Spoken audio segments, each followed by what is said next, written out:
He's phenomenal. I've never been around a football player like this, and probably never will in my career again. A lot of times I catch myself handing the ball off, and instead of carrying out a fake, I turn around as quick as I can just so I can watch him. You just never know when he's going to do one of those things that you say, man, nobody else would have done that. Nobody else could have done that. Corner throws in the flat to Faulk. He is the best receiving back I've ever seen. I mean, he makes big plays. What a move, 35-30. It seems to be effortless. His ability to shift and make guys miss. He stops as if to say, okay, you go by now, and I'll go when you go by. It's like he's a traffic cop or something like that. He directs traffic while the game is going on.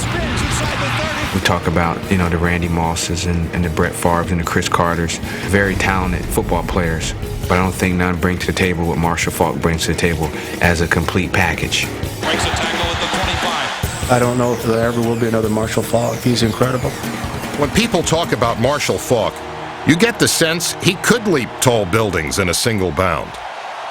But not long ago, the word on the street was something Faulk didn't care to hear. What's the most difficult problem that you've had to solve since you've been in the NFL? When I was younger, my first couple of years, just outside expectations of people and what they have, the perception that they have of you. They thought you're a prima donna? Yeah.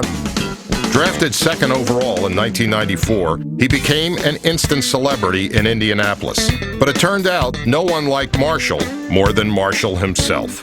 When I first came into the league, there was a lot of individual goals that I set, and that's the kind of person that I was. I always, felt like I went out there and did my job, and that's all I had to do. Faulk answered his own call and hit the NFL in full stride, gaining over 1,200 yards on the ground in his first season.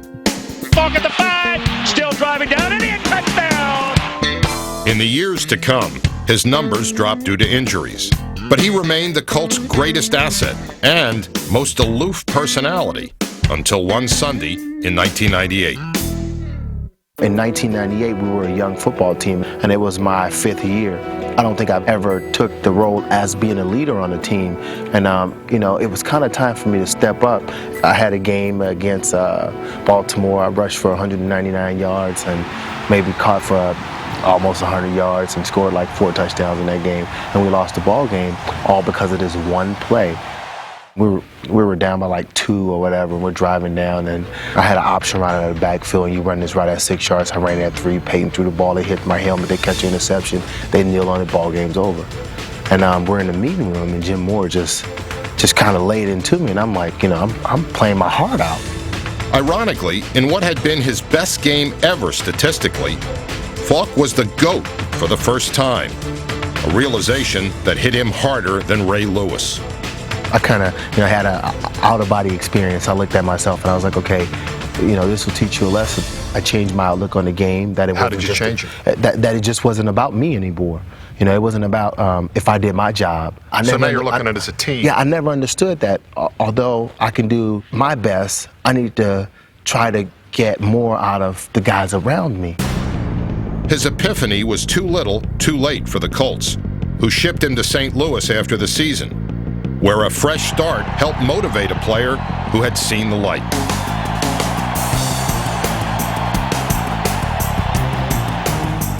Faulk adapted his game to the Rams' pass-happy offense, and though his carries dropped by 20%, he became a more complete back, joining Roger Craig as the only other player to gain 1,000 yards rushing and receiving in the same season.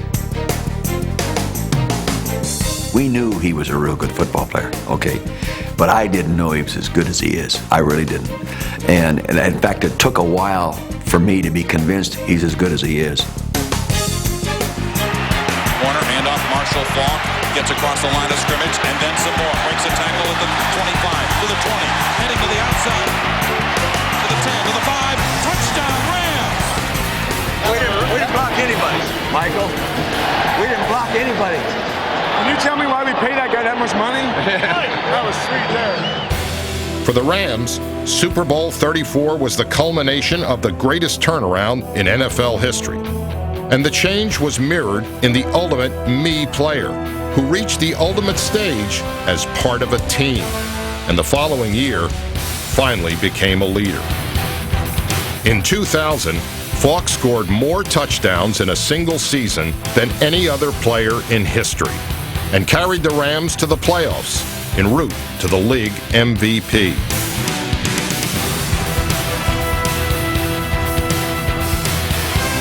And he has now broken the NFL record for touchdowns in a season. That's his 26th. You read these articles, these pieces are done about you. Is there something that you think, you know, this is something that they never say about me that I really take a lot of pride in? The most is my knowledge of the game. Hey, on the scat, look at the scat.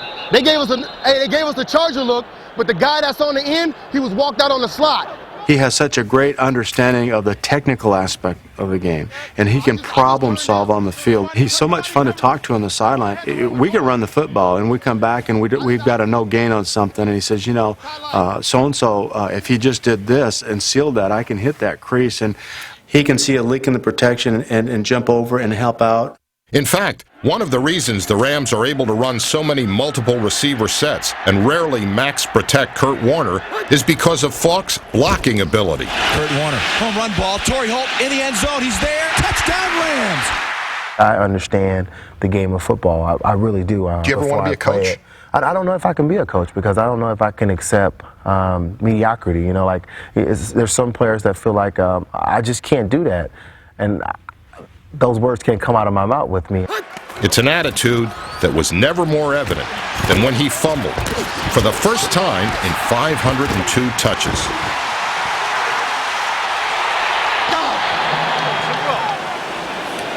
Damn! You have no idea how pissed I am right now. They were telling me first time since '99.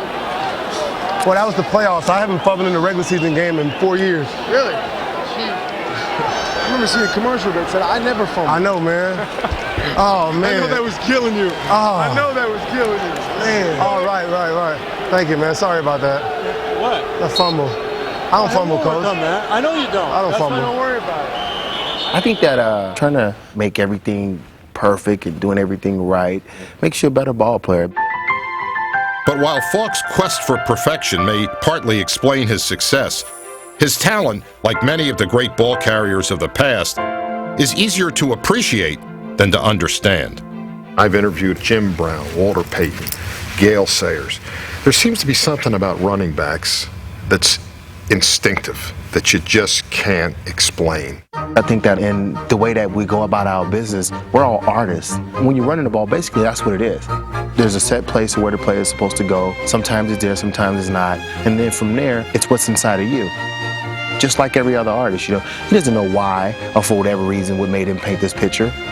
It's how you feel and what you think and what you see, what you trust, what you know already. That's the only thing that I can think about running the football is like. With avant-garde moves blended with a simple elegance of form, Faulk paints on a 100-yard canvas like Picasso in pads.